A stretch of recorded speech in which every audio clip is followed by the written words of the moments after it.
Hello friend, welcome to my YouTube channel XG notes. आज का ये वीडियो है, ये है गांधी जी और सर्वोदय।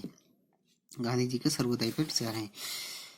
गांधी जी के जीवन का एक मुख्य लक्ष्य भारत में प्रेम, सत्य एवं अहिंसा पर आधारित एक ऐसे नवीन सामाजिक व्यवस्था का निर्माण करना था जिसमें संघर्ष के स्थान पर सहयोग हो, विषमता के स्थान पर समानता हो और मनुष्य द्वारा मनुष्य का शोषण न हो। उन्होंने इस नवीन सामाजिक व्यवस्था को सर्वोदय समाज की संज्ञा दी थी। उनके जीवन काल में ही उनके अनेक अनुयायियों ने उनकी सर्वोदय समाज की धारणा को मूर्त रूप प्रदान करने के लिए आंदोलन आरंभ कर दिया था।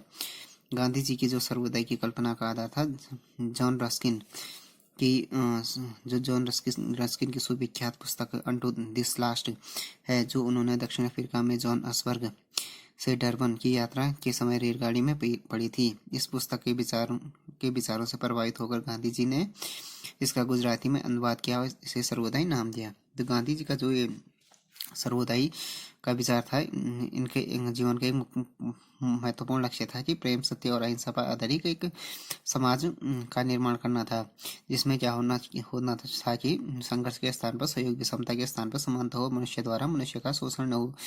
उन्होंने इन नवीन सामाजिक व्यवस्था को सर्वोदय समाज की संज्ञा दी। उनके जीवन काल में उनके अनेक अनुयायियों ने उनके सर्वोदय समाज की धारणा को मूर्त रूप प्रदान करने के लिए आंदोलन आरंभ कर दिया था। इनको ये सर्वोदय की प्रेरणा मिली थी जॉन रस्किन की विख्यात जो पुस्तक थी अनटू दिस लास्ट से मिली। उन्होंने ये पुस्तक पढ़ी थी दक्षिण अफ्रीका में जोहान्सबर्ग से डरबन की यात्रा के समय पढ़ी थी, रेलगाड़ी में पढ़ी थी। इन पुस्तक के विचारों से प्रभावित होकर गांधी जी ने इसका गुजराती में अनुवाद सर्वोदय के नाम से किया है।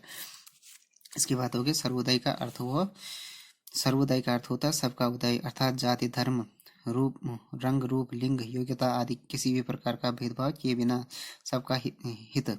सर्वोदय ऐसे वर्ग विहीन, जाति विहीन, शोषण विहीन मुक्त समाज की स्थापना करना चाहता है जिसमें प्रत्येक व्यक्ति और समूहों को अपने सर्वांगीण विकास का साधन और अवसर मिले।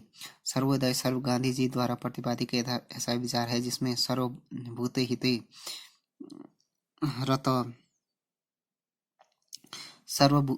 हिते रता की भारतीय कल्पना, सुकरात की सत्य साधना और रस्किन की अंत्योदय की अवधारणा सब कुछ सम्मिलित है।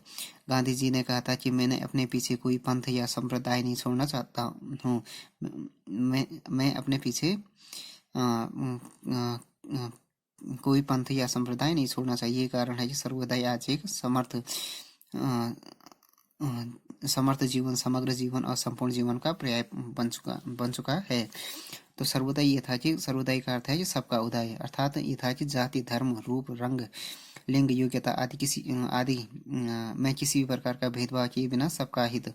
सर्वोदय एक ऐसे वर्ग विहीन, जाति विहीन, शोषण मुक्त समाज की स्थापना करना चाहता था जिसमें प्रत्येक व्यक्ति और समूह को अपने सर्वांगीण विकास का साधन और अवसर मिले। सर्वोदय शब्द गांधी का द्वारा प्रतिपादित एक ऐसा विचार है जिसमें सर्वभूत हितैषिता की भारतीय कल्पना, सुकरात की सत्य साधना और रस्किन की अंत्योदय की अवधारणा सब कुछ सम्मिलित है।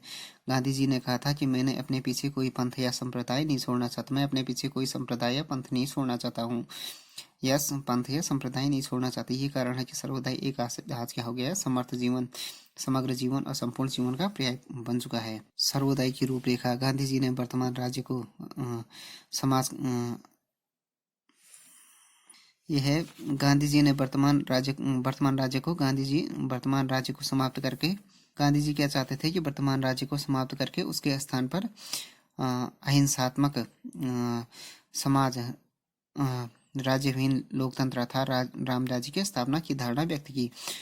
उसी को उनके शिष्यों ने सर्वोदय समाज के नाम से आगे बढ़ाया। यह एक आदर्श नैतिक समाज होगा जिसमें प्रेम, सत्य और अहिंसा के सिद्धांतों का क्रियात्मक रूप दिया जाएगा। इस समाज में वर्ग एवं संप्रदाय का कोई भेद नहीं होगा। इसमें आर्थिक एवं सामाजिक विषमता और आर्थिक प्रतियोगिता का कोई स्थान नहीं होगा। इसमें विषमता के स्थान पर समानता, प्रतियोगिता के स्थान पर सहयोग, घृणा के स्थान पर प्रेम, संघर्ष के स्थान पर सद्भावना का साम्राज्य होगा।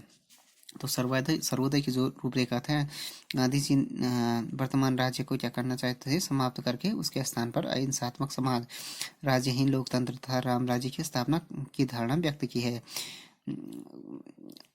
उसी को उनके शिष्यों ने क्या किया, सर्वोदय के नाम से आगे बढ़ाई। यह एक आदर्श नैतिक समाज होगा जिसमें प्रेम, सत्य और अहिंसा के सिद्धांतों का को क्रियात्मक रूप दिया जाएगा। इस समाज में वर्ग एवं संप्रदाय का कोई भेद नहीं होगा।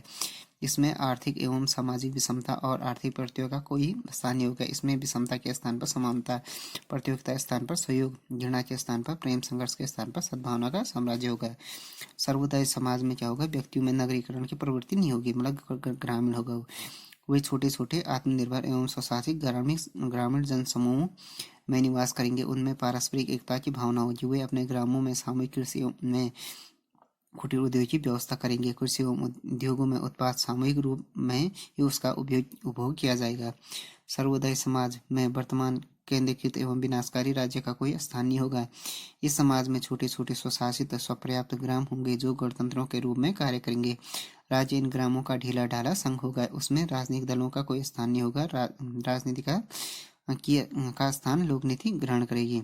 तो ये था कि सर्वोदय में व्यक्तियों की प्रवृत्ति क्या नहीं होगी, नगरीकरण नहीं होगी। वो छोटे छोटे आत्मनिर्भर एवं स्वशासित ग्रामीण जनसमूह में निवास करेंगे। उसमें पारस्परिक एकता की भावना होगी। वे अपने ग्रामों में सामूहिक कृषि में उद्योगों की व्यवस्था करेंगे। कृषि एवं उद्योगों में उत्पादन सामूहिक रूप में उपभोग किया जाएगा। सर्वोदय समाज क्या होगा, वर्तमान केंद्रीकृत एवं विनाशकारी राज्य का कोई स्थान नहीं होगा। इस समाज में छोटे छोटे स्वशासित एवं स्वपर्याप्त ग्राम होंगे जो गणतंत्रों के रूप में कार्य करेंगे। राज्य इन ग्रामों का क्या होगा, ढीला ढाला संघ होगा। उसमें राजनीतिक दलों का कोई स्थान नहीं होगा और राजनीति का स्थान लोक नीति ग्रहण करेगी। सर्वोदय का मूल्यांकन, इसका लक्ष्य बिल्कुल नए प्रकार की सामाजिक व्यवस्था की स्थापना करना है। इस व्यवस्था में व्यक्ति वर्तमान मानव के स्तर पर बहुत उच्च धरातल पर होगा। उसके हृदय एवं बुद्धि का परिष्कार हो जाएगा और नैतिक एवं आध्यात्मिक दृष्टि से वह पूर्ण होगा। अतः वह अहम एवं स्वार्थ की भावनाओं से ऊपर होगा। वह आत्मत्याग एवं आत्मसंयम का साकार रूप होगा। वह अपने कार्यों निज हित की भावना से नहीं वरन लोकहित की भावना से करेगा। इस प्रकार उसके वर्तमान मूल्य एवं जीवन पद्धति में आमूल चूक परिवर्तन हो जाएगा। तो फ्रेंड्स, ये वीडियो हो गया गांधी जी और उनके सर्वोदय के बारे में, जो उनके विचार हैं उसके बारे में हो गया। ये सर्वोदय का अर्थ, सर्वोदय की समाज की रूपरेखा और सर्वोदय का मूल्यांकन, तो उसके बारे में हो गया video. Thanks for watching this video. If you like this video, please subscribe my channel and like, share and comment on this video.